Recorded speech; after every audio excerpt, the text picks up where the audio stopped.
Buenos días, o bueno, ya buenas tardes a todos, casi buen provecho. Agradecerles por su asistencia al día de hoy. En verdad, estamos bastante contentos de poder hoy cerrar el ciclo de foros que hemos tenido en colaboración pues con otras escuelas de nuestra Universidad Central de Venezuela y por supuesto con toda esta, digamos, honor que estamos rindiéndole al expresidente Luis Herrera Campins en, digamos, su centenario, en honor a su centenario. El día de hoy vamos a estar tratando un poco esa mirada desde el periodismo, un poco esa mirada, digamos, de la parte política que se ejerce a través del periodismo y lo importante que ha sido esta profesión, no solamente para que la gente conozca qué pasa en el día a día, sino también como una mirada histórica de muchas cosas que han pasado en nuestro país a través de los años.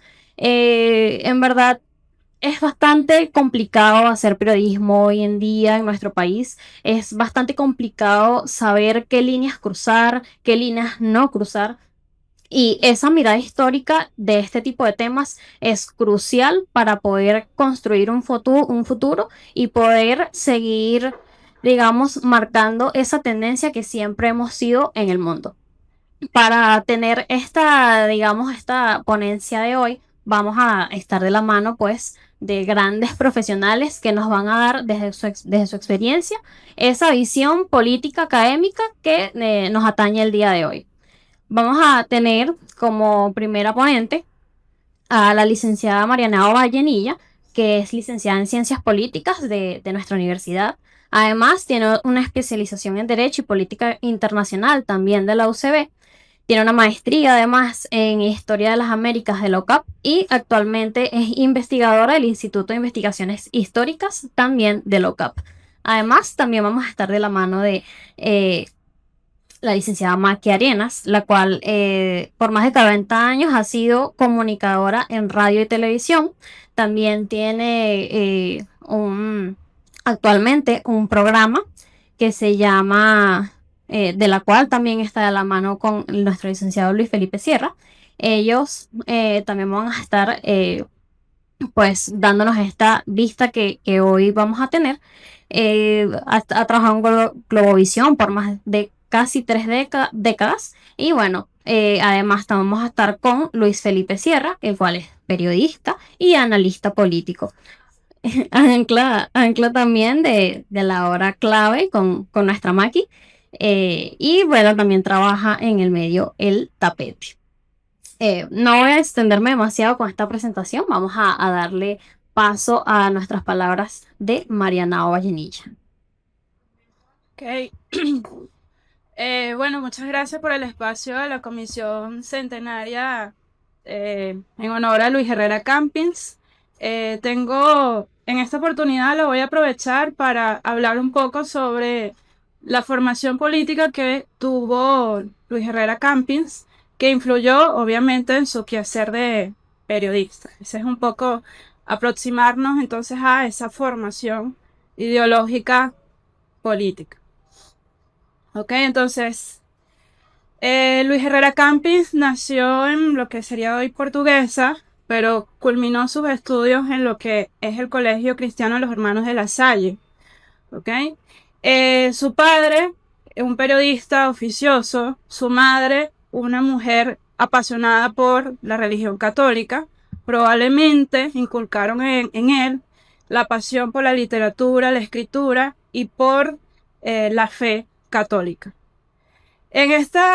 Su paso por el Colegio de La Salle es muy importante porque allí, bajo la- el tutelaje del hermano Gaudencio Eloy, formó parte de una asociación juvenil llamada Vanguardia, donde tuvo la oportunidad de conocer lo que es discutir, debatir sobre la situación política, sobre la situación social, pero también se acercó a la doctrina social de la Iglesia, que últimamente con el nombramiento del nuevo Papa se puso un poco en boga o se puso en el tapete lo que es la doctrina social de la Iglesia, que son un conjunto de orientaciones doctrinales y criterios de acción que tienen su fuente en las Sagradas Escrituras y en las inspiraciones de los papas.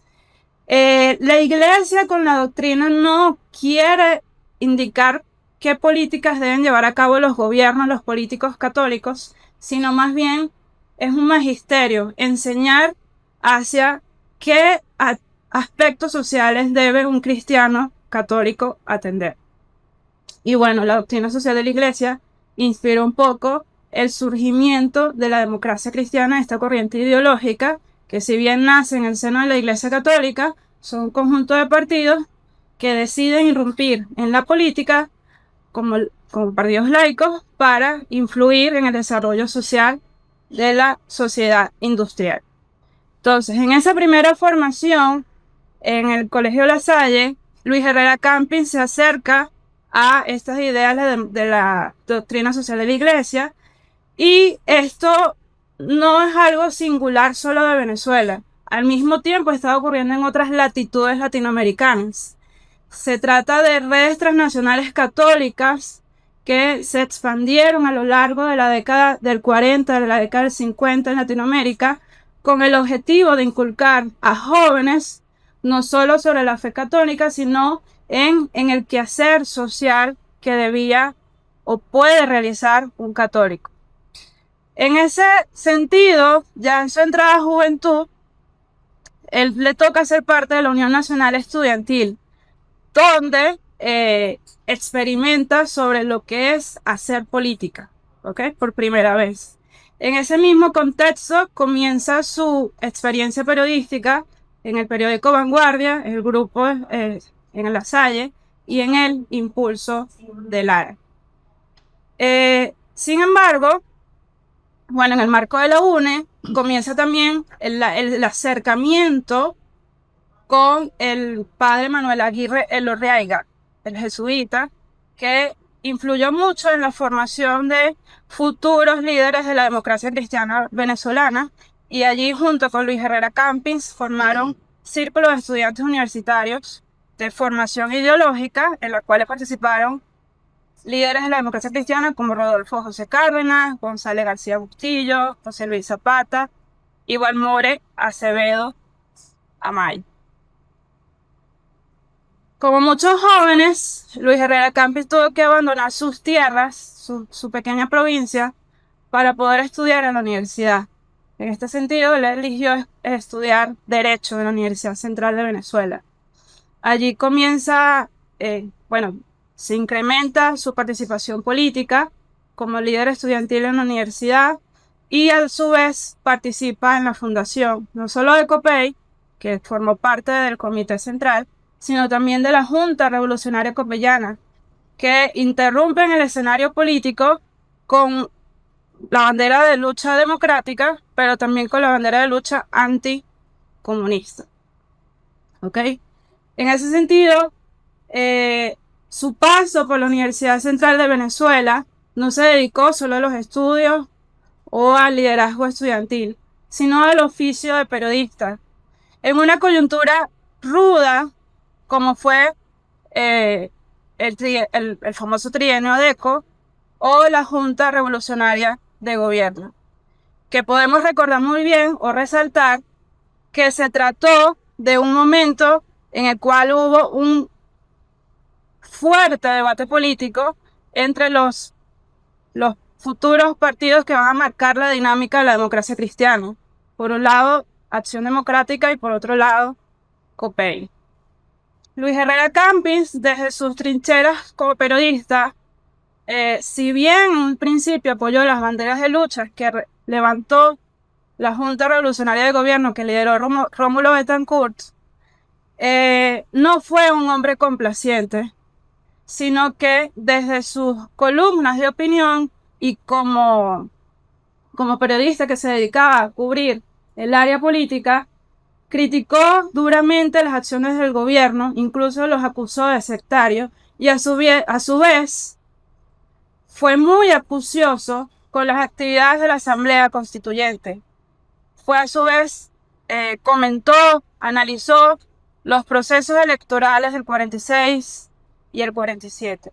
A su vez, promovió la autonomía de los consejos municipales. Sin embargo, Otra vez, la dinámica constitucional en Venezuela fue interrumpida por un golpe de Estado. ¿Ok? Primero, en 1948, hace unos poquitos días, se cumplieron unos años más del golpe de Estado realizado en contra de Rómulo Gallegos. Y luego, durante la Junta Militar, expreso Luis Herrera Campins debido a defender la causa estudiantil y por cuestionar el accionar arbitrario de la Junta Militar. Esto le costó el exilio, que no lo tomó por voluntad propia. Sin embargo, la escuela del exilio, el exilio fue una escuela ideológica para Luis Herrera Campins. Por un lado, en esa coyuntura, terminan sus estudios de Derecho en una universidad en España, que ahorita se me fue el nombre, disculpen, y Compostela.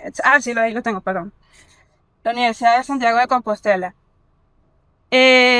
Profundiza sus estudios ideológicos y por otro lado sigue conectado con la dinámica política venezolana, que recordemos que a partir del fraude electoral del 52, Copey fue víctima de la represión. Entonces, con la voluntad de dar a conocer lo que estaba pasando en Venezuela, funda el periódico Triángulo Informativo Europa-Las Américas, en conjunto con otros venezolanos que estaban en el exilio. Y que este periódico en un principio eran pequeños papeles de carbón que él mismo fotocopiaba. Sin embargo, luego logran convertirlo en un periódico que va a tener corresponsales en distintas ciudades de Europa, pero a su vez va a lograr tener contacto con gente dentro de Caracas a través de amistades como sacerdotes, toreros que lograban acceder a Venezuela, y fue una de las formas de mantenerse conectado con los copellanos que se mantenían en la clandestinidad.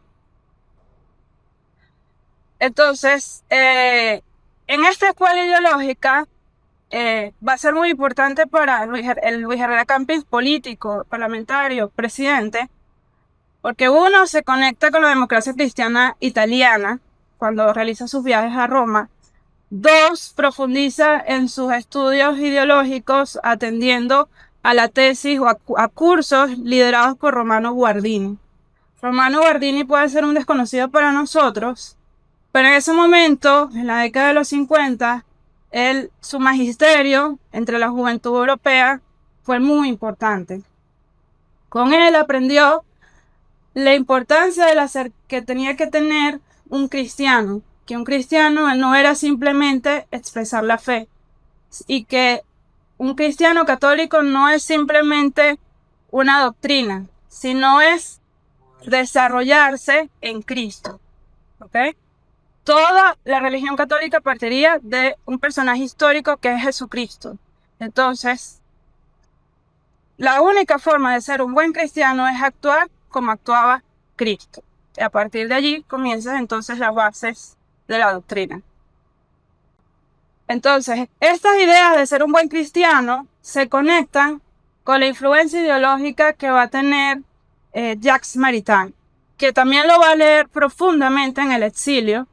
Jacques Maritain es un hombre que en la Europa de la posguerra, desde sus escritos, apuesta por el humanismo integral o el humanismo cristiano, que se opone al antropocentrismo, ¿okay?, al existencialismo, y justifica de que el cristiano tiene el deber de actuar en la sociedad política para garantizar los derechos fundamentales y las libertades de las personas. ¿Ok? Entonces, en ese sentido, el trabajo de un cristiano sería trabajar por el bien común de las personas, que es el bien digno de la acción humana, es el fin de la sociedad. Si ese es el fin de la sociedad y al mismo tiempo tiene que ser el fin de un político cristiano, entonces el Estado tiene que estar al servicio de lograr este bien común. Entonces, con el cuerpo de ideas que ofrece Jacques Maritain, o ofreció, Herrera Campins logra conectar entonces con dos de sus preocupaciones: ser un buen cristiano que actúa en el ágora política para fomentar acciones que generen el bienestar para las mayorías, pero en especial a los más desprotegidos de la sociedad industrial: los niños, los pobres, las mujeres, los desposeídos, ¿ah? Los ancianos. El exilio también fue un reto porque es la primera vez que se acerca al movimiento internacional demócrata cristiano. Él le toca llevar la tarea de representar a COPEI en la primera conferencia mundial demócrata cristiana, que fue el primer encuentro internacional de partidos demócratas cristianos alrededor del mundo. A partir de allí, él toma la responsabilidad de participar en distintas instancias internacionales del movimiento demócrata cristiano, especialmente la Organización Demócrata Cristiana de América, ODCA, donde no solo fue el secretario general, sino que le permitió conectarse con las experiencias de otros demócratas cristianos en el mundo, con ideas que se estaban discutiendo en el movimiento internacional demócrata cristiano. Entonces, ya cuando él logra regresar a Venezuela luego de la caída de la dictadura, él es un joven que aprendió, no solo terminó sus estudios, se conectó aún más con el movimiento internacional, otras experiencias, sino que quiere un cuerpo de ideas que fundamentan su accionar político. Entonces, en los próximos años, primero como diputado del Estado Lara y luego como senador, él le va a tocar el papel fundamental de defender a la democracia representativa, que en un momento donde lo revolucionario es trabajar por fundamentar un sistema democrático en un país que ha estado gobernado por distintos gobiernos autoritarios. ¿Ok? Entonces, desde la tribuna del Parlamento, en una década bien convulsa, le toca defender incluso el derecho a la vida y a la defensa de aquellos que atentaron contra la democracia cristiana, contra la democracia representativa. Por ejemplo, el general Jesús María Castro León, mientras algunos en el Parlamento pedían la muerte para los que se levantaron en contra de la democracia, él va a defender el derecho, los derechos fundamentales de estos subversivos. A su vez, va a defender que el respeto a las autoridades de la República, aunque no sean parte de su propio partido, porque el objetivo final en esta coyuntura tan difícil, los 60, era consolidar la democracia política para luego fortalecer la democracia social, es decir, mejorar, construir ese anhelado estado de bienestar. En este sentido, recordemos que ya estamos en la Guerra Fría y en los 60 lo que más caracterizó a la Guerra Fría es la consolidación de una nueva tesis revolucionaria que va a ser la Cuba revolucionaria, que va a fomentar movimientos guerrilleros a lo largo de Latinoamérica. Y uno de estos países va a ser Venezuela, donde surgen grupos guerrilleros relacionados con el Partido Comunista, con el movimiento de izquierda revolucionario. ¿Ok? Y en esta coyuntura, Herrera Campins va a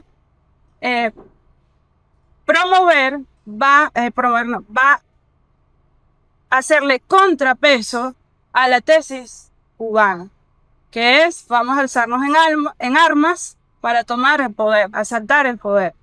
También se va a oponer a la Organización Latinoamericana de Solidaridad, también promovida por la política exterior cubana.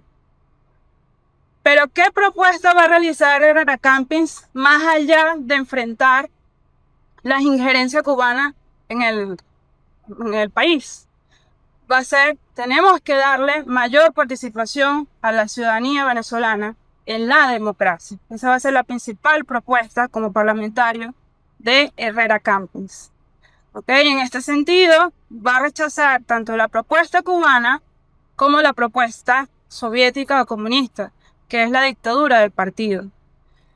Y esto se junta con su accionar en la OTCA, que la propia OTCA, el propio Movimiento Demócrata Cristiano de América, va a rechazar a todos los sistemas totalitarios que atenten contra la voluntad general. Entonces, lamentablemente es imposible abarcar toda la vida de Herrera Campins a nivel ideológico y político, pero voy a terminar esta participación resaltando una de sus últimas propuestas antes de luego ser presidente, que es la construcción de una democracia participativa para Venezuela, pero desde una óptica en la cual él revisa los problemas que observa en la democracia representativa, pero esta propuesta también va de la mano con algo que se está discutiendo a nivel mundial, que es la carta apostólica que realizó el Papa Pablo VI. Y aquí se unen varias líneas de acción o varias líneas del tiempo. Y es que el Papa Pablo VI, recordemos que es el que lidera el Concilio Vaticano II, que es los que hace, a partir de allí se logra la reforma de la iglesia moderna, la iglesia que nosotros conocemos. Y a su vez, el Papa Pablo VI fue un hombre influenciado por las ideas de Jacques Maritain, que recordemos es el hombre que influencia mucho la formación ideológica de Luis Herrera Campins. Entonces, esta propuesta de Luis Herrera Campins, que es crear oportunidades de participación, no solo el ciudadano, es reconocer cómo progresivamente, luego de las guerras mundiales, se ha abierto camino, un conjunto de minorías que antes no tenían participación política, comenzando con las mujeres, los trabajadores, los obreros, ¿ok? Incluso es un momento de los 70 en el cual los movimientos de independencia en África, Medio Oriente, se están haciendo camino en el escenario internacional. Entonces, Luis Herrera trata de reconocer que cómo estas minorías se abrieron paso y ahora es momento de darle mayores herramientas para participar en la política. ¿Okay? Entonces, sin duda alguna, todo esto influenció en su accionar como periodista, que es lo que va a comentar mis colegas.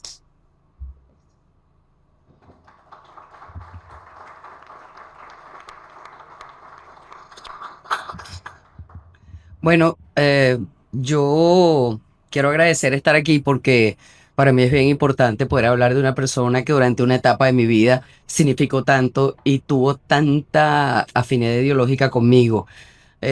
Marianao acaba de mencionar a Jacques Maritain, un gran pensador católico de la posguerra.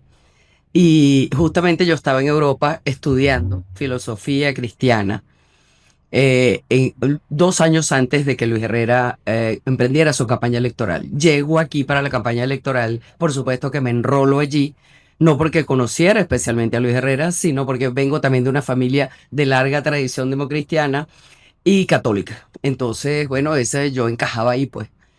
Y lo que quiero es justamente hablar un poco de toda esa experiencia del Luis Herrera político, es decir, el político periodista o periodista político, todavía no sé cuál dominaba sobre el otro, porque de verdad lo integraba perfectamente, ¿no? Y debo decir también que una de los principales estímulos que tuve, y tengo que hablar de mi experiencia personal, porque yo creo que las anécdotas ayudan mejor a comprender las cosas, ¿no? Es uno de mis grandes estímulos para meterme en un periodismo casi vocacional, porque fue incipiente, si ni siquiera pensaba yo estudiarlo ni ejercerlo. Pero en una oportunidad recuerdo que estábamos en la campaña electoral y se había creado a instancias de Luis Herrera un, un medio que justamente trataba la temática municipal, porque él estuvo muy, pero muy abocado, como ella lo dijo, al desarrollo de la tesis de la democracia participativa y la fuerza de la municipalidad frente a lo regional y a lo nacional. Entonces un día me encontró en un pasillo y me dijo, mira, ¿tú quieres escribir en esta revista? Y yo le digo, yo. Entonces yo tenía 21 años, ¿no? Y ahí escribía gente, por ejemplo, como Orlando Contreras Pulido, que era un dirigente del partido que era experto en esa temática. Le dije, yo, sí, tú. Y entonces escribí y por ahí tenía la revista, la quería traer para acá, pero no la conseguí en el momento. Era ese tipo de cosas. Él lo ponía a uno frente a los retos, tanto en política como en periodismo. Si él le veía a uno de repente una condición, él decía, oye, tú escribes bien, ¿por qué no lo haces, no? Pero como nosotros los periodistas, Manuel Felipe lo sabe, si nos dan un micrófono nos extendemos y aquí hay un límite. Yo tengo aquí una serie de cosas que yo quisiera leer para poder ajustarme al tiempo, ¿no? Hablar de Luis Herrera es entrar en un terreno compartido entre la política y el periodismo. Comienzo de esta manera porque abordar al Luis Herrera político sin incluir al periodista es imposible. Como imposible consideraba él prescindir de ambas condiciones. Y emociones. Tenemos que ya hablar de emociones porque para él siempre coexistieron como si se tratara de una sola cosa. De la manera más natural, él las integraba en su quehacer diario y por ambas sentía la misma pasión. No renunció nunca a ninguna de las dos. Hay personas que dicen, mira, vale, si yo soy político, no me voy a meter de lleno en el periodismo porque voy a tener un poco ¿cómo se llama? De intereses encontrados, pues. Y gente que dice, bueno, yo voy a hacer, pero él lo manejó a la perfección. Eso estaba con natural en él. Su actividad periodística fue muy intensa. Ya ella dijo bastantes cosas, yo no me voy a extender. Simplemente voy a agregar que así como hacía periodismo en Venezuela y desde joven universitario, en el exilio, él no cesó su intensa actividad periodística. Estuvo allí en el Excelsior de México escribiendo, en el Espectador de Bogotá, y no contento con eso, con varios amigos, creó eso que ella mencionó por encima, el Bien. Triángulo. Se inventó un medio que entraba clandestinamente a Venezuela, según he leído por ahí en estos días, en la maleta de un viajero insigne que era el famoso torero César Girón. Entonces, si bien es cierto que un periodista no debe o no se dedica propiamente a lo que entendemos por política activa, es más que obvio que la política ejerce sobre el periodismo un discreto encanto que a veces se transforma en no tan discreto. Cuando vemos a colegas que no pueden evitar zambullirse en el océano político, algunas veces con éxito. Y debemos reconocer que quienes acumulamos experiencia política hemos contado con ventaja a la hora de ejercer como comunicadores. El protagonismo que han venido ganando los medios, su papel en la articulación de la sociedad y su capacidad para divulgar y facilitar la opinión y la expresión es lo que hace igualmente que el político también sienta ese discreto encanto por el oficio de periodista. Eso lo tenía muy claro Luis Herrera y el hábil manejo de esos dos recursos le dio una capacidad muy especial para conectar con la gente, con lo que llamamos opinión pública, lo que significa una ventaja comparativa considerable para coronar en política. Él entendía a la perfección lo que implicaba el oficio y su diferencia con la profesión y las ejercía ambas de maravilla. Tenía como todo candidato personas que lo asistían en la labor comunicacional, pero era frecuente verlo redactar notas de prensa y artículos para distintos medios. Uno lo veía tecleando ahí cada rato, ¿no? Especialmente para aquellos que para él significaban mucho, como por ejemplo Voz y Camino, que dirigía Adel Mohamed, que era un compañero dirigente de la democracia cristiana, y la revista Informe OTCA, Organización Demócrata Cristiana de América, una organización que él condujo en un periodo muy importante. Eso lo llevó a destacar la conciencia que tenía, o lleva pues a destacar la conciencia que tenía Luis Herrera de la importancia no solo de estar imbuido en la realidad nacional, sino de reflejar la realidad internacional también, y eso permitía una visual mucho mayor, mucho más amplia para el análisis de la actualidad. ¿Mm?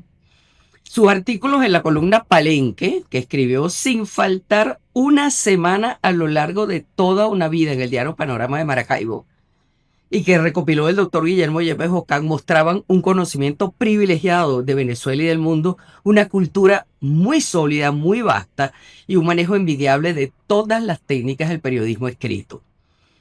Vale decir que estos escritos no se interrumpieron ni siquiera por las exigencias de la campaña electoral. Se las arreglaba para administrar su tiempo, pero nunca recurrió a lo que muchos políticos legítimamente hacen al integrar un equipo que obviamente, de acuerdo a sus ideas, redacte sus columnas de prensa o sus intervenciones, sus discursos. Eso lo hacen los políticos en todas partes del mundo y es perfectamente válido. Pero el Luis Herrera periodista, no, él no hacía eso.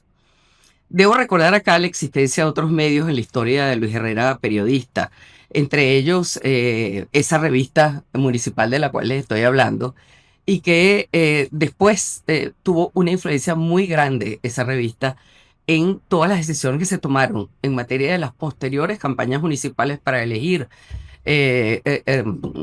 ¿cómo se llama? Personas, funcionarios de elección popular en los distintos rangos en el país.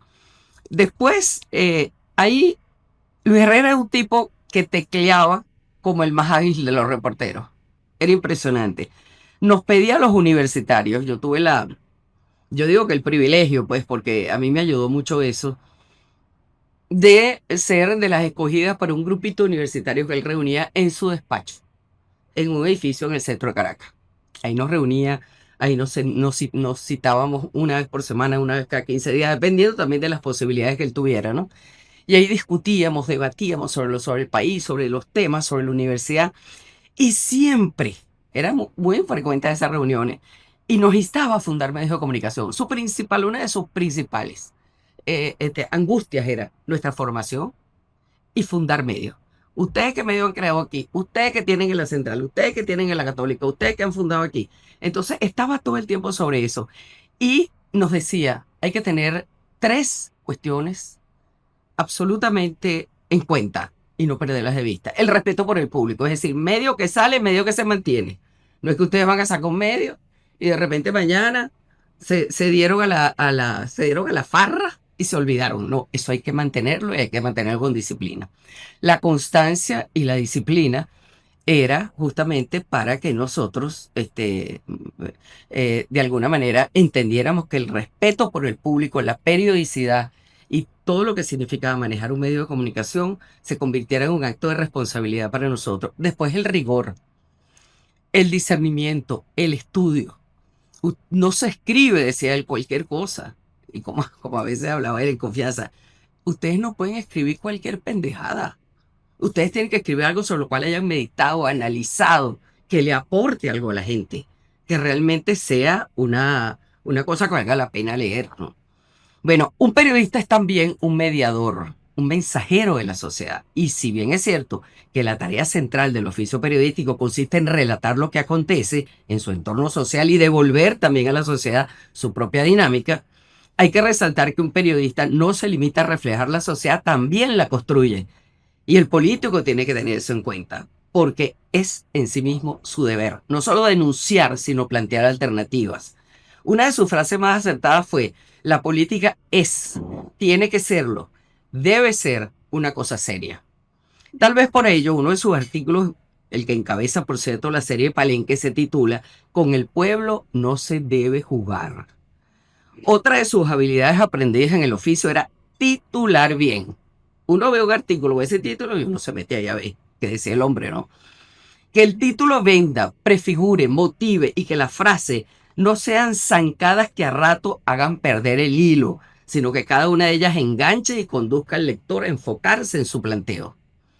Un periodista se siente ligado por un invisible cordón umbilical a su sociedad y es capaz de sentir sus más íntimas propulsiones y deseos.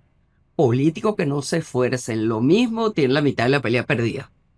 Luis Herrera asumía que permanecer en contacto con la prensa, con los periodistas, era no una obligación que impone la batalla política, sino un ejercicio de connaturalidad que facilitaba la conexión con el país, vista desde distintas perspectivas. Un buen día, yo entro a su despacho y lo veo en el comando de campaña que tiene el Últimas Noticias, está leyendo con fruición Últimas Noticias y tiene a un lado así al Nacional y Universal. Nacional y Universal eran los 2 diarios más importantes, pues. Yo le digo, presidente, debo decirle decirle que él con nosotros los estudiantes universitarios era de tal camaradería que no nos dejaba tratarlo de usted. Y cuando le decíamos presidente, usted o candidato, decía, mira, y después que él ganó la presidencia, yo lo empecé a tratar de usted otra vez. Y entonces me dice, mira, ven acá. Y yo no soy el mismo. ¿Qué ha cambiado? Yo le digo, bueno, algo. algo. Entonces me decía, bueno, soy el mismo, sígueme diciendo tú y tal, ¿no? A mí me costaba un poquito, pero bueno, lo hacía, ¿no? Pero ese día me dijo, yo le dije, ¿usted no va a leer estos 2 diarios? No, sí los voy a leer ahí, pues yo me los iba a llevar. Yo también le hacía un poco un resumen de prensa, ¿no? Yo me los iba a llevar. Entonces, no, no, déjalos ahí, yo los voy a leer. Pero aprende una cosa. Últimas Noticias es el primer diario que hay que leer. Últimas Noticias es el que trae lo que piensa el pueblo, lo que sufre el pueblo, los anhelos del pueblo, los debates que ocurren en los sectores populares, lo que pasa en las zonas marginales del país. Y Última Noticia es para mí el principal diario que hay que leer. Yo no sé si ahorita diría lo mismo, pero en ese momento lo pensaba. Bueno, él valoraba por eso intensamente, inmensamente en la reunión con los medios, que siempre cuidó. Era muy notoria su cercanía con los periodistas. De hecho, él mantuvo durante toda su presidencia una rueda de prensa quincenal abierta de par en par a las preguntas y planteamientos que los periodistas quisieran hacer. Quincenal era, ¿no? Que los periodistas quisieran hacer. Y era raro llegar a su casa y no encontrar un periodista ahí conversando con él, estuviera o no entrevistándolo. Ya fuera formal o informalmente, ahí estaba. Y uno que era militante del partido esperaba. Él siempre priorizaba al periodista. El prestigio de los periodistas y su lealtad con la verdad es otra de las grandes ideas, es lo que permite ofrecer un servicio a la sociedad. Con el político ocurre lo mismo. Si no edifican su credibilidad y no dicen la verdad, la ciudadanía terminará demandándoles la cuota y el desplome de su vigencia es cuestión de tiempo. Era una máxima, y no solo para la galería. El respeto debía imponerse de lado y lado. Yo recuerdo un altercado que, por cierto, ahorita creo que está circulando por ahí en las redes, ¿no? Un altercado que él tuvo al aire con la conocida como la intransigente, ustedes deben haberla escuchado mencionar, la famosa y experimentada periodista Sofía Inver. Este, lo hizo sin insultar, sin amenazar, sin humillarla. En el mismo set, ella, ¿cómo sería la firmeza del que ella le pidió excusa? Mejor dicho, ella no le pidió excusa, le pidió perdón. Le dijo, oye, perdón, yo la verdad es que no lo hice con esa intención. Sí, pero te estoy viendo que tienes en la mano, era una caricatura ofensiva, lo que vas a sacar. Y te voy a decir algo. Si tú lo sacas, yo me paro aquí y me voy. Se lo dijo así en su cara. Y todos lo quedamos así porque eso no se estilaba. Es decir, los políticos se cuidaban de tener ese tipo de enfrentamientos, pero él lo hizo. Y eso demostró que él entendía que el periodismo tenía que también tener ética y dignidad y respetar al que tenía frente al invitado. También eso demostró la capacidad de los periodistas para comprender que se pueden decir cosas aún sin proponérselo que ofenden la dignidad de las personas. Que no tenemos patente de corso para valerlos de una posición de preeminencia para ofender al invitado. En fin, que no se trata de eso, sino de medir y valorar el modelaje que uno representa a la hora de pararse detrás de una pantalla, tanto el político como el periodista. En esta misma línea de reflexión recuerdo que el periodista siempre debe estar haciendo lo posible porque se exprese en la opinión pública, que es la representación de los deseos, las expectativas y los valores de una sociedad. El político debe cuidar de que ello sea posible, con las garantías necesarias, porque él no ignora que ser portavoz y defensor de esas libertades es también su responsabilidad y su propio aval para perdurar en el buen ánimo de la sociedad. Por todo esto que he expuesto aquí, debo referirme también a una opinión que escucho a veces. Y esto es una reflexión que viene a cuento por todo lo que hemos venido diciendo, pero al mismo tiempo porque creo que este es un lugar importante para hacerla. En una escuela de periodismo, entre estudiantes de periodismo, entre gente joven. Yo pienso, hay una reflexión que a mí siempre me ha angustiado. Es una opinión, debo referirme a una opinión que escucho a veces y que me hace mucho ruido y no es grato ese ruido, ¿no?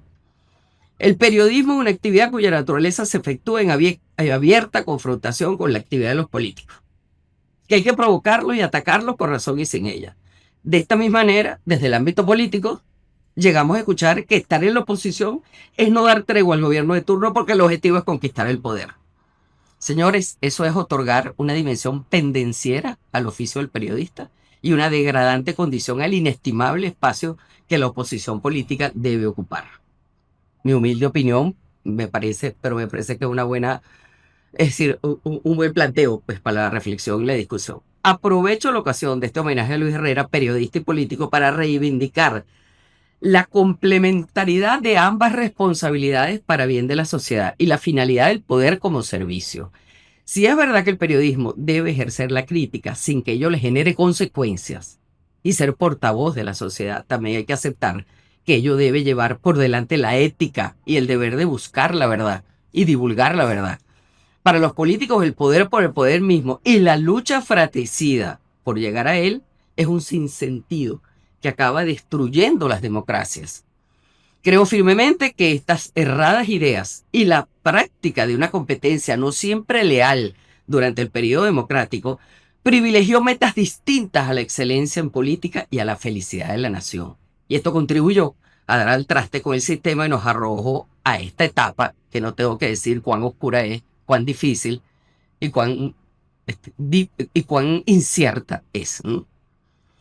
Es la más incierta que creo que nuestras generaciones hayan conocido.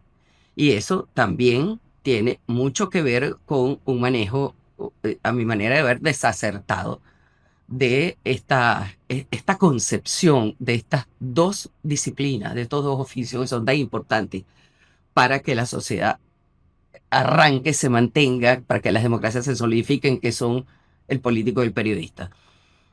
Pienso sinceramente que otra habría sido la historia si hubiéramos tenido presente el llamado que Luis Herrera, con ocasión y sin ella, hacía a los partidos políticos como, cito, ajustar a normas de seriedad su conducta, pues ella puede impulsar en un momento determinado en este o aquel sentido el porvenir de la nación.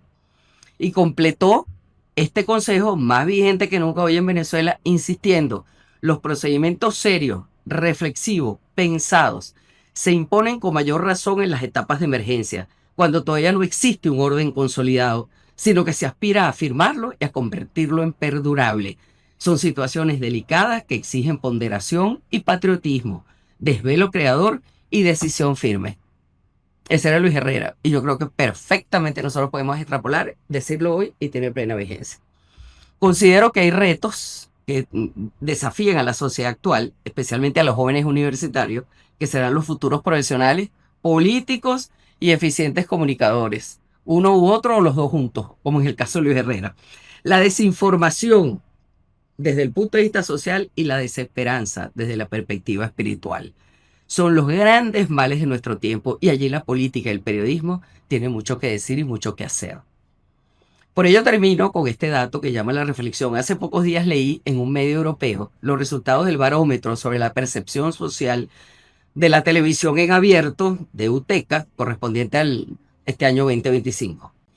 Realizado por la compañía demoscópica Sigma 2 y la consultora 230 y difundido justamente el Día Mundial de la Televisión. De allí se desprende que en la batalla contra la desinformación, los bulos y los fake news, la ciudadanía otorga un papel principal a la televisión, la radio y la prensa frente a las redes sociales. La desinformación es un problema en la sociedad actual para el 93% de los encuestados. Preguntado por la función de los medios de comunicación, en el último año ha aumentado 14 puntos, hasta el 93%. El porcentaje de población que aspira a que sin la televisión, escuchen esto, 93% de la población piensa que sin la televisión, la prensa y la radio circularía mucha más desinformación. Y un 92% señala que en una circunstancia de especial relevancia informativa prefiere la información y la opinión de periodistas profesionales a la de los influencers.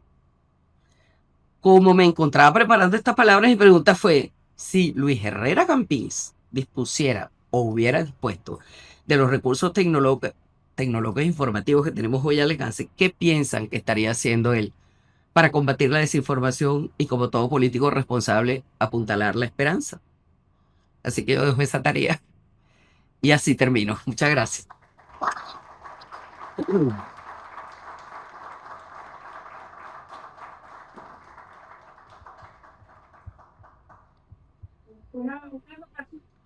Las ruedas de prensa quincenales que daban, las hacía en vivo, en cadena nacional Es así. y sin decirle a ningún periodista, ningún que le iba a preguntar por Dios.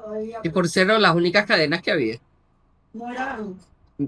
Claro, o sea, había circunstancias especiales, sí. en vivo y en directo. El señor, una maravilla. Ya. Perdón. Bueno, muy complacido de compartir con ustedes estos momentos y además hablar sobre este tema, ¿no? Que es un poco difícil después de las compañeras y amigas pues han hecho explicaciones suficientemente claras en relación a la trayectoria política de Luis Herrera, y Maki, por supuesto, también ha hecho referencias importantes, pero sobre todo a su labor periodística. Yo me voy a limitar, incluso por razones del tiempo, a ratificar en esencia pues lo que ellos han dicho, pero también a poner énfasis en el hecho de que el Luis Herrera político y periodista, todo político, sobre todo en aquella época, estamos hablando pues de los años 40, tenía la necesidad de visibilizar, ¿no?, su nombre y sus ideas. Y en consecuencia era prácticamente costumbre que fuese columnista de la prensa. En el interior, en todas partes, pues se daba a conocer de alguna manera, así como se daba a conocer en la calle con el meeting, con sus discursos, se daba a conocer también con sus columnas, ¿no?, sus opiniones en la prensa. Eso era, digamos, como una responsabilidad del político de entonces. En Luis Herrera se da la circunstancia de que, bueno, era político, pero era fundamentalmente también un periodista, en el sentido de que asumía y asumió el oficio en todos sus aspectos, ¿no?, en toda su exigencia y riesgo, ¿no?, desde que comenzó pues su columna, como ya han señalado allá en Barquisimeto, y era en ese sentido comprometido con lo que es la labor periodística. Se habla mucho del columnista que escribe una columna y es importante. Luis Herrera escribía una columna, pero no era la columna para reflejar simplemente su opinión sobre un tema, ni lo que él pensaba, sino también para dibujar situaciones, circunstancias que ocurrían en el mundo, en el país, para hacer también señalamientos sobre hechos históricos. Entraba en la onda que se llama del analista, y es darle el soporte a la simple opinión o a la noticia. Y sin duda alguna, pues eso caracterizó mucho su labor periodística desde entonces, ¿no? El mismo hecho de que además de las opiniones estaban sus análisis y estaban también pues sus crónicas, sus trabajos periodísticos que tenían que ver pues con otros géneros periodísticos. Y bueno, así pasó hasta que se entra en una etapa ya donde se reafirma su compromiso con el periodismo, que ya, a propósito, en el gobierno de Gallegos, en el 40, ya en Caracas, por supuesto, y militantes, había fundado el partido COPEI, que es su responsabilidad en el periódico El Gráfico, que ya era un diario, digamos, con todas las exigencias del diario, reporteros, fotógrafos, los columnistas.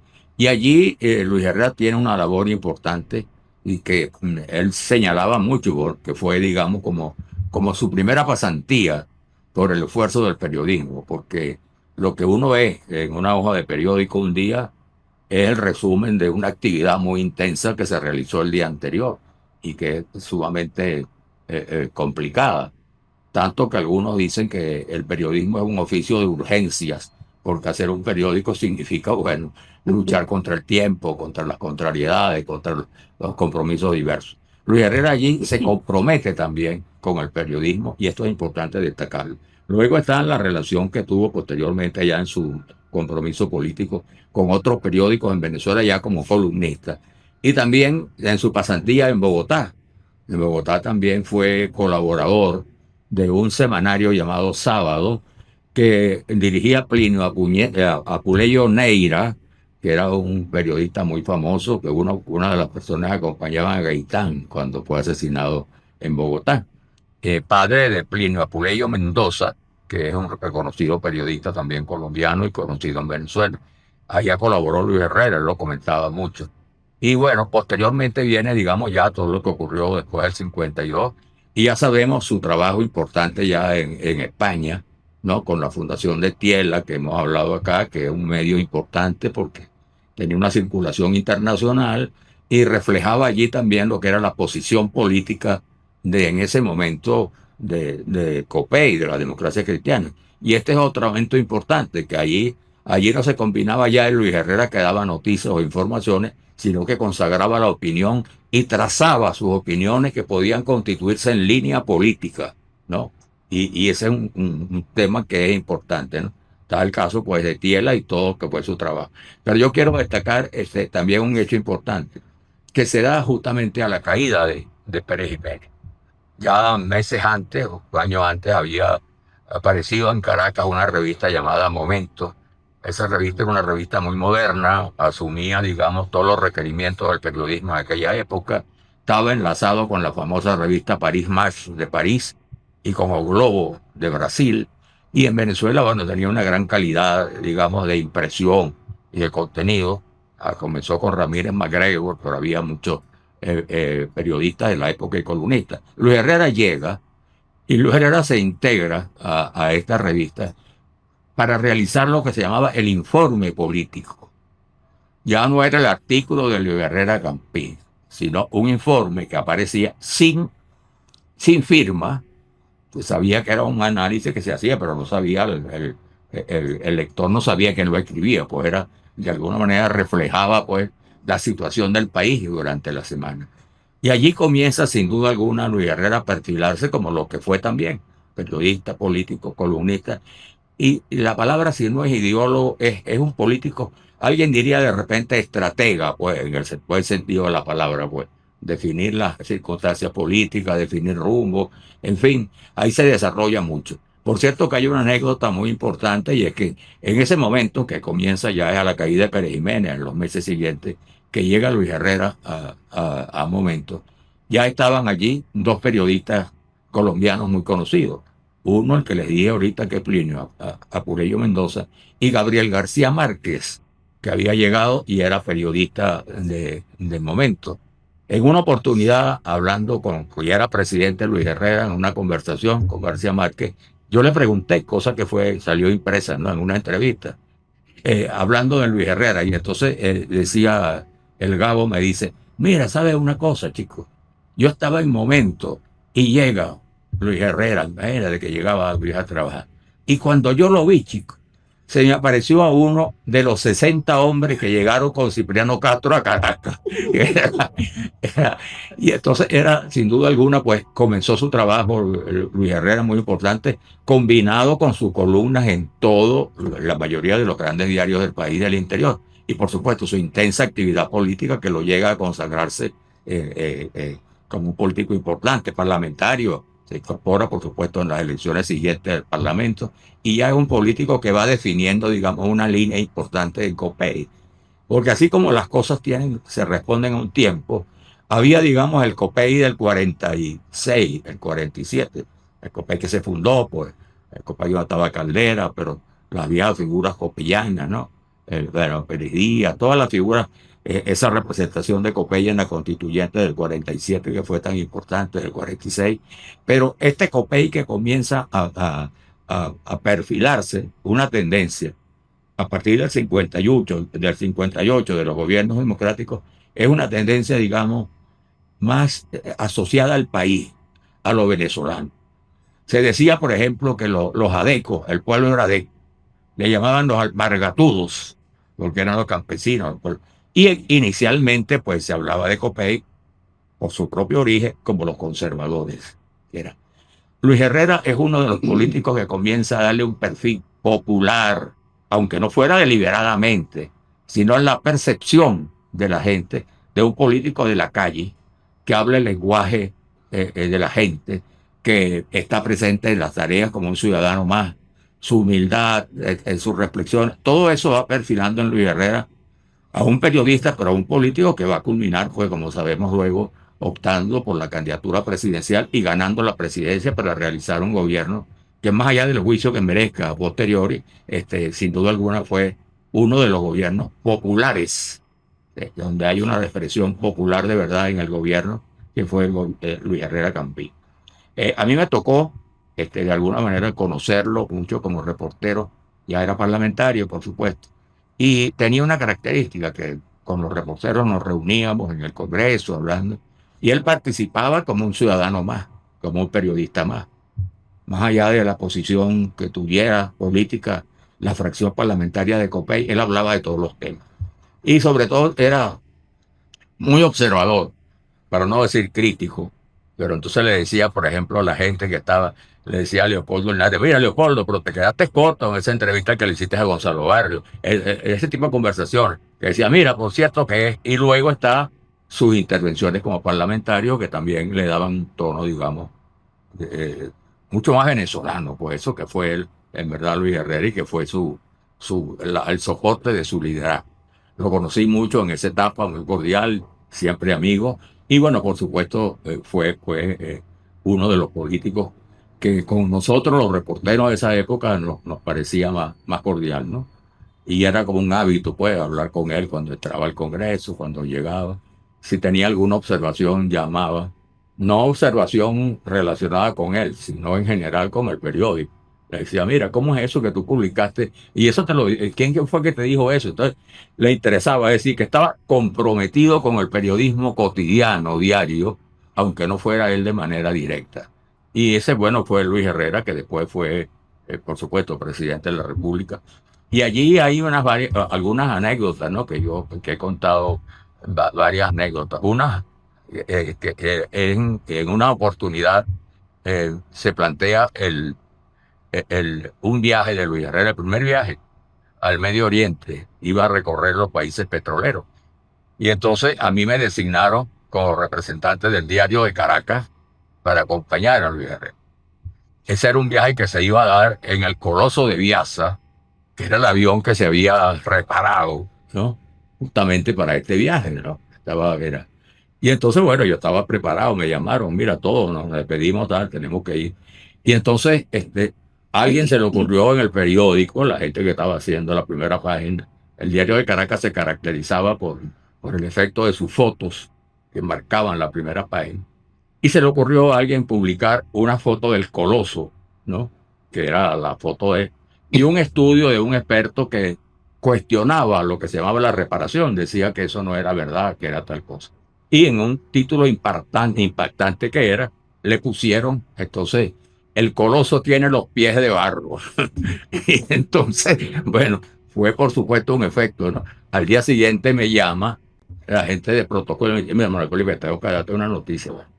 Te sacaron del viaje. Me digo, ¿por qué? Y me dice, bueno, porque aquí estás molesto con ese titular. Yo, bueno, pero te sacaron del viaje. Está bien, la protesta, ¿no? Tiene que ver con cosas del oficio. Eso pasó, por supuesto, ya era lo que tenía que ver con el oficio. Pero lo bueno es que luego, ya dejando la presidencia, nos solíamos reunir mucho con algunos amigos, entre ellos unas conversaciones que organizaba Arnoldo Romero. Y entonces hablando en una de esas, Luis Herrera se recordaba. Estoy hablando de eso que fue en el año 79, fue eso del Coloso con los pies de barro. Y estamos hablando ya comenzando en el 2000, en la época ya de Chávez. Entonces nos reuníamos siempre en un encuentro de amigos, pues. Y entonces él siempre me decía, Manuel Felipe, chico, a mí no se me ha quitado la cabeza. ¿Cómo lamento, chico, que ahora no puedo pagar el viaje para el Medio Oriente? Era además una de esas cosas que él tenía. Y en una oportunidad también estaba dirigiendo el Diario de Caracas para ver cómo era un día de eso, en plena faena, pues allí llega y me dice, mira, los tienen una llamada telefónica. Entonces, me dice, cierra, es Luis Herrera. Y ¿qué pasará? ¿Cómo está, presidente? ¿Cómo le va? No, mira, te voy a decir una siguiente, está muy bueno el periódico, pero ahí se te fue una cosa. Fíjate que publicaron un poema de Andrés Eloy Blanco y ahí les faltó una estrofa, porque ese poema completo dice así, y me lo recita. Y entonces le dije, mira, presidente, muchas gracias. Vamos a verlo, muchas gracias, siempre a su orden. No te preocupes, yo soy lector de ese periódico y estoy vigilando lo que publicas allí, echando broma, ¿no? Entonces, bueno, ese trato, imagínate, ¿no? Uno habla de un presidente de la República como un periódico, bueno, está arriba, pero que tome la iniciativa de llamarte y no para reclamarte nada, ni para criticarte, sino para hacerte una observación de lector, lo cual era verdad, ¿no? Pero ese era pues Luis Herrera que compartía con los periodistas y es sin duda alguna uno de los creo yo, ¿no? De los factores que apuntalaron su liderazgo y su compromiso político Y yo quería destacar esto, pues además de que estaba su obra, lo que su interés en la comunicación, las reuniones que se tenían con él para hablar del tema de la comunicación en el mundo, su preocupación por lo que estaba ocurriendo en el periodismo. Siempre mantuvo, siendo un político, un dirigente de su talla, un líder de su talla y siendo presidente de la República, con los colegas periodistas, mantuvo una relación de pana, pues, de colegas, ¿no? Compañeros de trabajo. Y eso yo creo que es importante destacarlo. Yo creo que, bueno, lo demás ya hemos comentado bastante. Yo les agradezco mucho en razón del tiempo, pero creo que esta ha sido una valiosa oportunidad y yo creo que hay que reivindicar siempre, no se olvide, Luis Herrera Campín, político y periodista, y poner el énfasis en periodista en el sentido del periodismo en esencia como tal. No Luis Herrera columnista de la prensa, que eso es válido y es lógico, pero en el caso de él había también la característica de que era, además que tenía eso que yo quiero finalizar reivindicando, que era su cosa popular, ¿no? Que era, tú sabes, el pueblo. Él contaba una anécdota porque cuando comenzó su campaña, él aparecía en la foto y en los mitines, tú sabes cómo era él, pues, como estaba en la calle, pues, con su sombrero, ¿no? Y que era, bueno, llanero, pues, que era él, ¿no? Pues, popular. Entonces él dice que una vez estaba en un acto, ya estaba en campaña, y entonces estaban dos personas que estaban muy cerca. Y entonces una persona le dice al otro, chico, está muy bien, pero ¿tú crees que este hombre con ese traje puede ser presidente de la República? Y le dice, yo oí. Y el día siguiente le digo, bueno, vamos a revisar los fluces para comenzar a hacer el trabajo. Bueno, muchas gracias.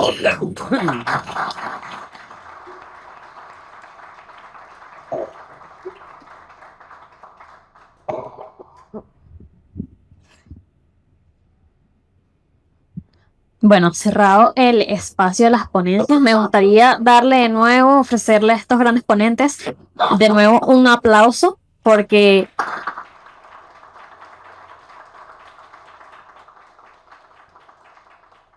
tal como lo dice acá Luis Felipe, es importante recordar que no solamente el periodismo es informar y ya, sino ser analíticos con lo que se dice y con lo que se expresa.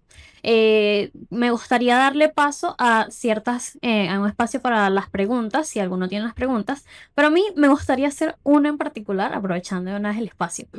Eh, Creo que poco se habla de la influencia de la religión en el periodismo y la política. Entonces me pareció bastante interesante esa primera vista como le dimos al tema del catolicismo y cómo influenció no solo a una persona, sino a un presidente de una república.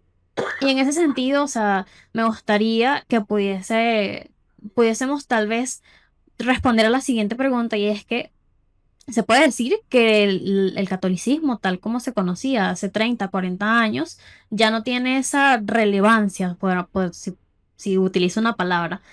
Podría decirse que esta misma relevancia, esta pérdida del auge, también ha significado digamos, eh, también la pérdida del auge de la democracia como la conocíamos antes.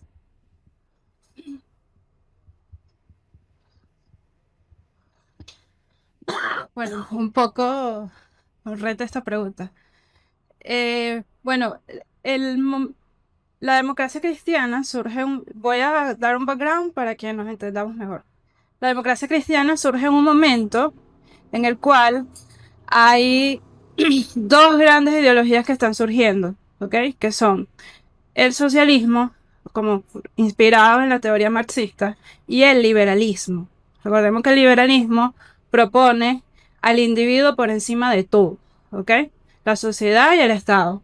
Mientras que el comunismo o el socialismo, inspirado en las teorías marxistas, pone el colectivo por encima de todo. Y había un grupo de personas que no estaban de acuerdo, no se sentían identificados con los principios y valores de estas dos grandes ideologías. Y son aquellos que no son ni muy conservadores como para ser liberal, pero tampoco son aquellos que están de acuerdo de poner el colectivo o el Estado por encima de todo. Pero quieren trabajar por el bienestar social y participar en la democracia. ¿Ok? Recordemos que la democracia es una forma de gobierno para acceder al poder del Estado.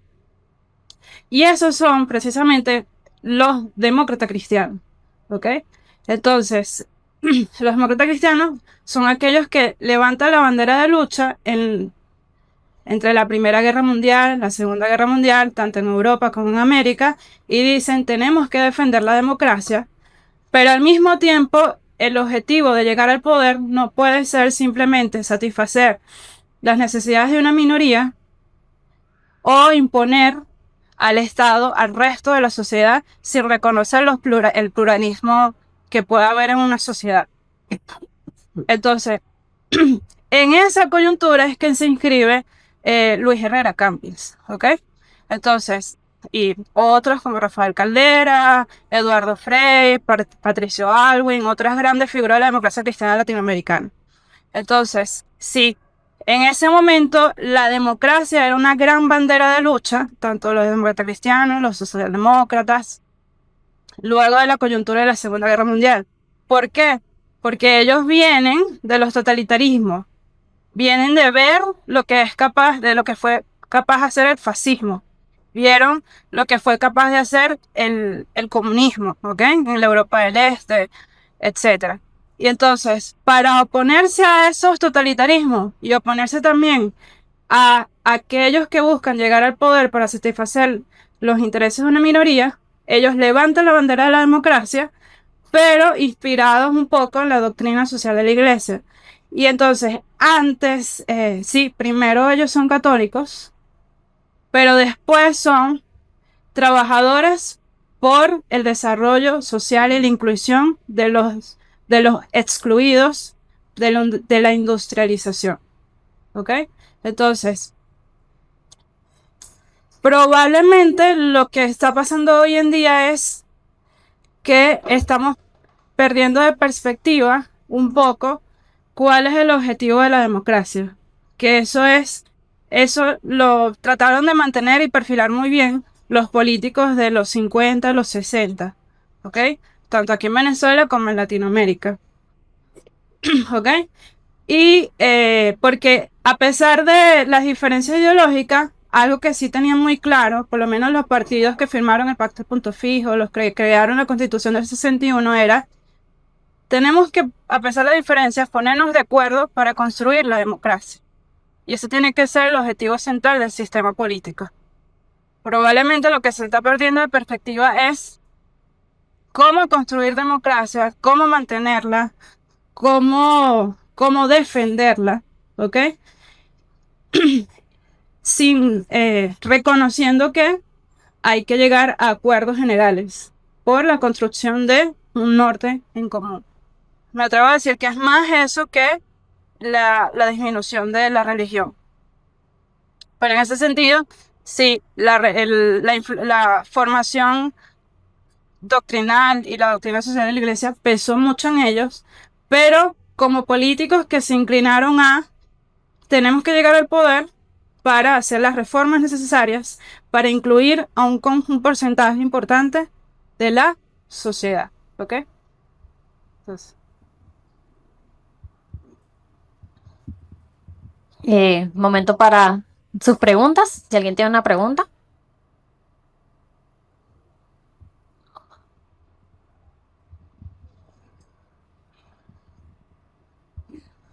Hola, buenas, espero que se encuentren bien. Bueno, yo estuve en el foro en economía y sí es verdad que el presidente Luis Herrera Campins era muy directo, era muy libre, era muy claro. Inclusive en su gobierno se tomaron decisiones que quizás de una perspectiva donde no se tiene, como quien dice, las cuentas claras son malas, pero eran cosas que tenían que pasar. Por ejemplo, el famoso Viernes Negro, ¿no? Que todos lo recuerdan como si algo negativo en el país, pero era algo que económicamente tenía que pasar. Yo tengo una pregunta que es, ¿de qué manera su carrera periodística influyó en el tono y en el estilo de su discurso político y parlamentario? Aquí tengo. Bueno, ya lo veníamos comentando un poquito. Yo creo que básicamente el hecho de haber sido periodista y haberse lanzado a la carrera política le dio a él una ventaja comparativa importante en relación a no solamente conectar con la gente, es decir, poder tener mucho más pericia a la hora de dirigirse a la gente, sino que al mismo tiempo él entendía que ser político era fundamentalmente ser comunicador. Es decir, muchos políticos comunican porque tienen que hacerlo, evidentemente tienen que dar discursos, tienen que salir en televisión, tienen que ir a programas de radio, tienen que escribir, pero la maestría con que él lo hacía, que es lo que justamente llama la atención en el caso de Luis Herrera, yo creo que provenía precisamente de haber cultivado la formación periodística y haberlo sido también vocacionalmente, porque es decir, un periodista no es periodista porque de repente llega a las aulas de una universidad y se tira 5 años, 4 años estudiando, sino eso es algo que se tiene que sentir muy adentro, esa disposición, esa propensión a comunicar, a estar con la gente, a tratar de entender lo que la gente quiere y lo que la gente anhela. Por eso yo cité el ejemplo de Últimas Noticias. Él me decía, mira, léete este diario porque ahí viene el pueblo, ahí es donde habla el pueblo. Entonces, a pesar de que mucha gente que no era precisamente del pueblo, eran también políticos, era gente que, qué sé yo, empresarios, etcétera, que de repente tenían sus espacios en Últimas Noticias, él decía, pero esto refleja lo que el pueblo quiere. Ya el solo hecho de darse cuenta de eso, de identificar ese diario como el que podía iluminar sus decisiones políticas en relación a los problemas de la población, ya eso denotaba una habilidad especial en él. Es decir, el solo hecho de decir, mira, aquí está este diario, no todos los políticos lo hacían, no todos los políticos le daban esa importancia, había muchos que simplemente leían Universal, el Nacional y ya está, y tú lo sabes, y leían 2 o 3 revistas y listo. Luis Herrera le ponía una especial atención y pasaba horas en la mañana. Bueno, a lo mejor horas era muy exagerado de mi parte, pero horas, como decimos nosotros coloquialmente, analizando la noticia, las entrevistas que le hacían a la gente en los barrios, qué sé yo, lo que escribían algunos columnistas, que era gente que realmente estaba en contacto con la angustia popular. Y entonces yo digo que todo eso no solamente influyó en su manera de comunicarse, sino que también influyó decisivamente en su sensibilidad para tomar decisiones políticas en beneficio de las grandes mayorías. Hablábamos ahora el tema cristiano, de la religión. No es decir, el tema de los políticos democristianos es que fueron formados, casi todos ellos, o los más destacados, en aquella época, porque así era, en colegios como La Salle, como el San Ignacio, con los salesianos, que eran las órdenes religiosas que se dedicaban a la educación. Entonces salieron de esos colegios. Y evidentemente en esos colegios también estudié en uno de ellos, el San José de Tarbes. Son colegios que le inculcan a uno de una manera muy marcada la sensibilidad social, el compromiso con los grandes problemas de la gente. Convertirse, una vez dice, porque yo me comporto como una ambulancia, y cada vez que alguien tiene un problema salgo yo a ver cómo lo resuelvo. Y eso está en la raíz de la formación de uno. Inclusive, le oí decir una vez a un historiador que yo apreciaba mucho, que se hablaba mucho, yo le preguntaba, mira, es verdad que nuestros patriotas fueron todos masones y no les interesaba la religión, y también dice, no, eso no es verdad. Eso no es verdad. Ellos les interesaba la formación cristiana porque consideraban que daba ciudadanía, que aportaba ciudadanía, porque es una formación que te compromete con la gente. Entonces, Luis Herrera era producto un poco de eso. Y yo creo que donde quiera que se hable de bien común, por ejemplo, que uno le han postulado de la política, exacto, que se hable de todos estos temas que tienen que ver con una sensibilidad especial para los problemas que, por cierto, ojalá se retomaran, porque este país ha perdido mucho de eso. O sea, los gobiernos en este país se han divorciado completamente de los problemas de la gente. Los políticos ahora te hacen campaña, yo no digo que no se usen porque son muy importantes, pero prácticamente te hacen campaña por las redes. Yo recuerdo cuando yo recorrí el país en la campaña electoral con Luis Herrera, que mi obligación fundamental era pararme en las tarimas a animar el meeting hasta que llegara. Entonces yo le entregaba su micrófono y listo. Ahora, ahí hay que ver lo que fueron esas campañas electorales. Ahí se iba de pueblo en pueblo, no de ciudad en ciudad, de pueblo en pueblo, de localidad en localidad. De repente nosotros teníamos que... Era impresionante lo que... Yo decía, Dios mío, otra vez a subir este cerro, otro cerro más, y así, pero así había que hacerlo, y Luis Herrera iba. Iba y se sentaba y si era posible y le ofrecía un café, luego una arepita, candidato, venga para acá. Él lo hacía porque entendía el esfuerzo inclusive que hacían esas personas, que eran personas humildes, por tenerle una arepita o tenerle un cafecito. Entonces, esa conexión del político con la gente es lo que yo creo que hay que rescatar. Y hay que volver a eso. Independientemente de que ahora un TikTok sea más importante que cualquier otra manera de comunicarse. Pero, oye, lo que nunca se va a poder sustituir, como decía este Papa León XIV, es el contacto humano. Eso nunca, eso es insustituible. Porque tendríamos los seres humanos que desaparecer y convertirnos en máquinas. Pero como eso no va a ocurrir, siempre vamos a ser nosotros con nuestro corazoncito, con nuestras necesidades, con nuestras angustias, con nuestras expectativas. Pues evidentemente yo siento que eso es una asignatura pendiente que tiene el político y también el periodista, porque hay muchos periodistas, Manuel, que se ha deshumanizado en este proceso, ¿ok? Que yo no escribo, si a mí no me pagan, que yo no voy, que no sé qué. No, no, no, no. El periodismo también es una vocación, igual que la política. Entonces, en ese sentido, yo creo que el involucrarse un poco más en lo que significa ese oficio y poderlo convertir en un instrumento de cambio y de consolidación de libertades y democracia es muy importante. Muchas gracias, Mike. Bueno, vamos a dar paso a una pregunta más y... bueno, porque hay una. Y cerramos ya la actividad. Bueno. Hay algo que tú que me llamó mucho la atención porque era una duda que yo tenía genuinamente, y es que quizás en un contexto pasado donde los medios eran lo único que existía y la única manera en la que las personas se pueden informar, además de los chismes, porque los chismes siempre han estado, sobre todo los chismes se han pasado un poco al mundo digital, ¿no? ¿Dónde está? ¿Quién te lo dijo? ¿Cómo lo supiste? Ustedes que tuvieron más contacto con él personalmente, ¿cómo creen que hubiera encajado?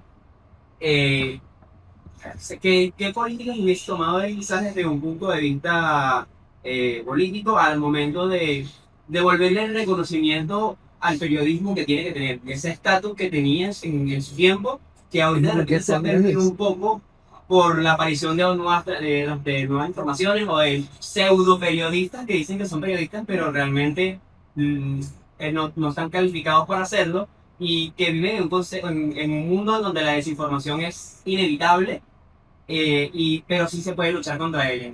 ¿Qué creen que hubiera hecho no tanto desde su punto de vista periodístico, sino con esa información de periodista, desde su punto de vista político, qué medidas hubiera tomado para fortalecer el carácter importante que tiene el periodismo contra la desinformación en la actualidad? Bueno, mira, yo creo que es interesante el tema, ¿no? Creo que no habría tomado ninguna decisión porque nadie toma decisión en el mundo sobre eso.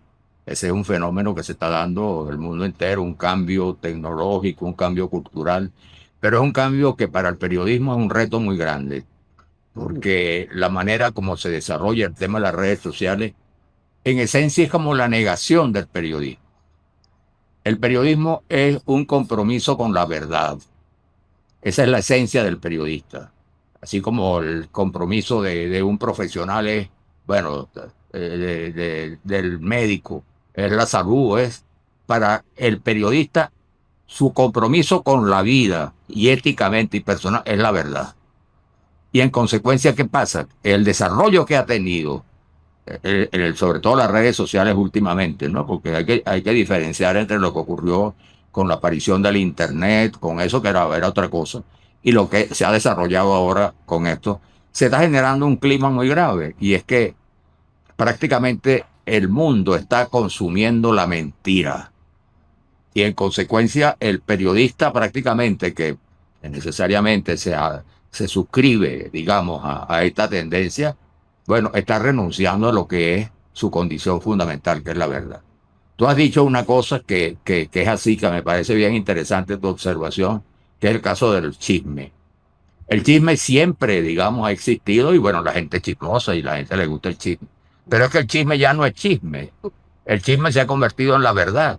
Porque, sí, supuestamente la verdad, porque es lo que tú consumes y es lo que está presente. En consecuencia, el oficio periodístico se ha complicado y el periodismo tendrá que evolucionar. Pero yo creo que lo que está planteado para los periodistas y en general para la industria de comunicación es reafirmar lo que es su esencia, el compromiso con la verdad. Y en ese sentido hay que ser verdaderamente, yo creo, y flexibles en ese planteamiento. Fíjate, por ejemplo, y es una recomendación que se suele hacer a las personas porque consumen. Usted consume en este teléfono yo no sé cuántos mensajes. Ahora, usted debería, yo creo que es una recomendación válida, siempre tener en cuenta de dónde proviene la información, el dato. Si es información o es chisme, es fácil detectarlo, porque siempre el chisme, tú sabes, exagera, tiene una carga, tú sabes, justamente de más dura, que no pasaría, digamos, con las reglas del juego del periodismo serio, ¿no? Que es. Y entonces, ¿qué pasa? Yo creo que el usuario debería tomar en cuenta el origen del mensaje. ¿Por qué? Porque si usted toma un mensaje que viene de un periódico, de un canal de televisión, de un medio, se supone que ese mensaje ha pasado por todo el proceso periodístico que tiene que ver con la confirmación, la verificación del hecho, el que lo redacta un periodista tiene.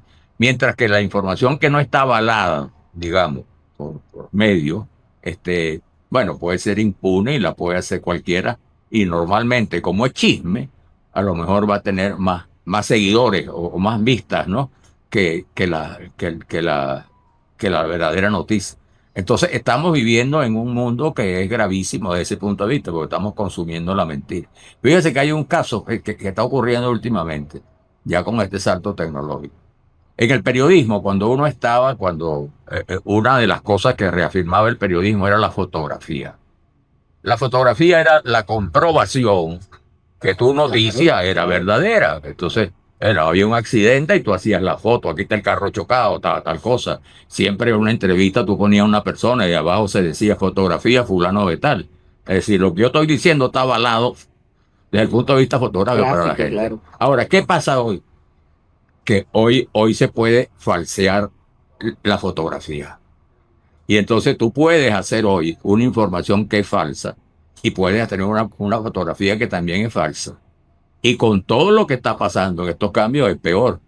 Puedes poner a una persona a decir lo que no está diciendo, ¿no? Y puedes utilizar su voz, en el sentido de que, bueno, imagínate, en consecuencia, quien se pone a trabajar en función de la mentira o de estas campañas que hay últimamente, pues, bueno, tiene el camino despejado. Y para quienes tenemos que defender el periodismo como un oficio en su esencia, bueno, este es un reto que tenemos que enfrentar al costo que sea. Pero esperamos, bueno, que la tecnología también ayude finalmente. Así es. Así es.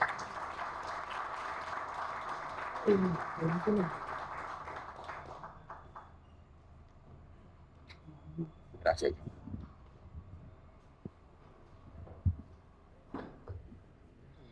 Bueno, para cerrar la actividad, vamos a dar paso a unas pequeñas palabras del miembro fundador de la Comisión Centenaria para la celebración del centenario del presidente Luis Herrera Campins.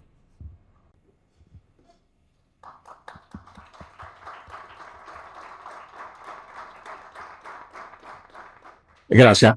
Antes de agradecer a este valioso panel, yo quiero decir algo. El ejercicio del periodismo le dio a Luis Herrera una dimensión ética de los medios de comunicación social.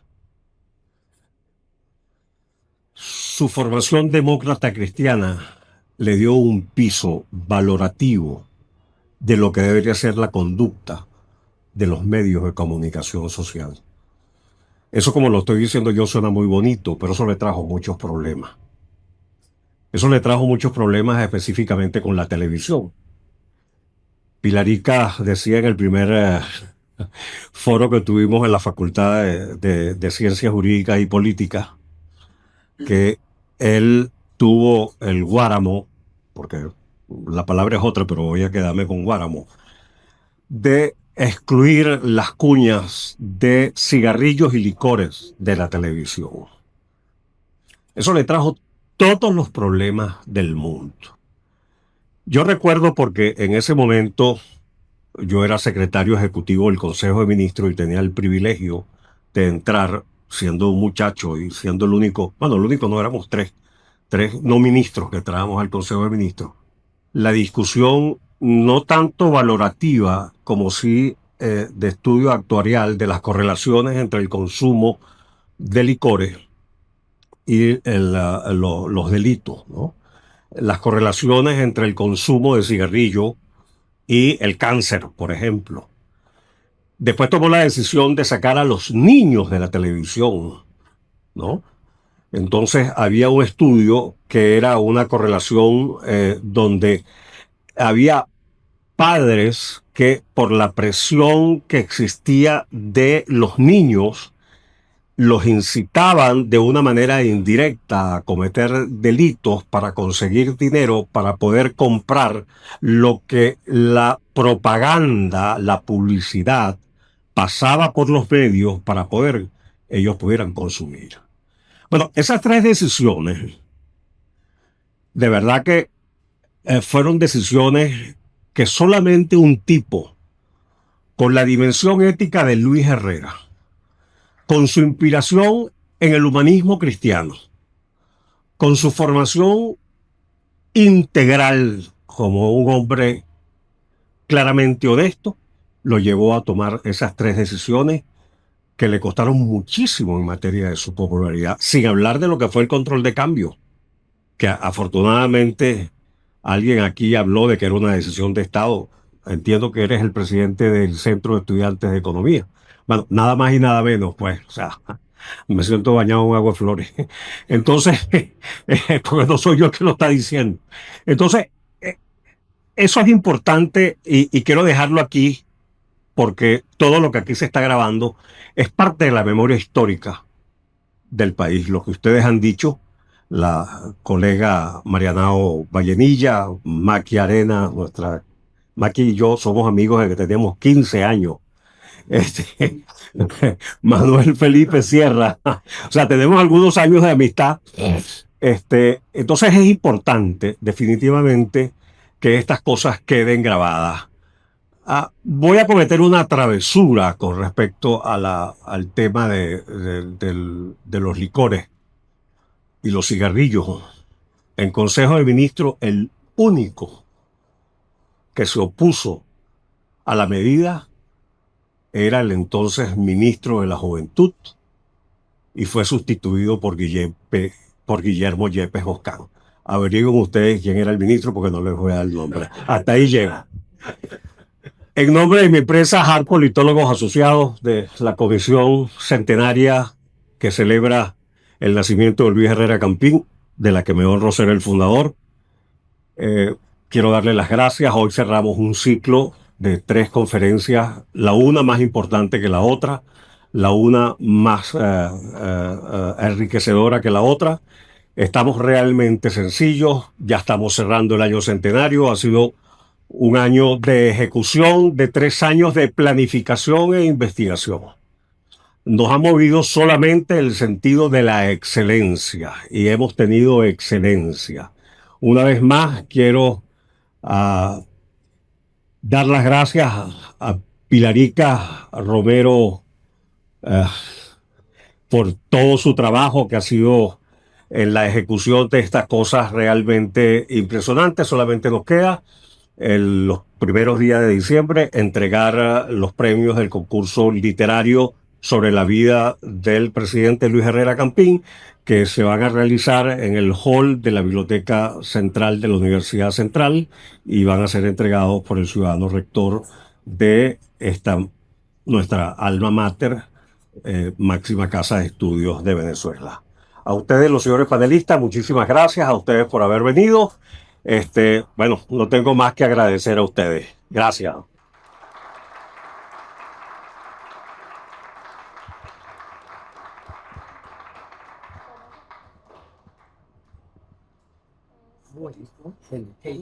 Aquí que me está esperando. Sí, por supuesto. Claro que sí. Sin problemas. ¿Quieres para ti? Bueno, antes de que se vayan, para los asistentes y como también se ha realizado en las otras ponencias, por parte de la comisión y de esta increíble organización, vamos a hacer una pequeña rifa online de las personas que primero registramos. Vamos a hacer una rifa para ver quién se lleva entonces esta tablet. Aquí ya los tengo.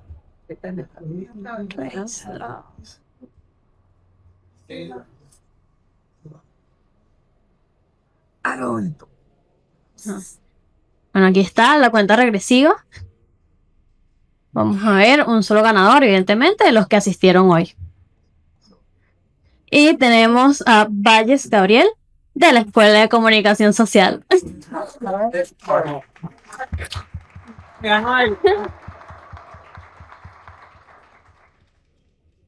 Haciendo entrega acá al miembro de la comisión.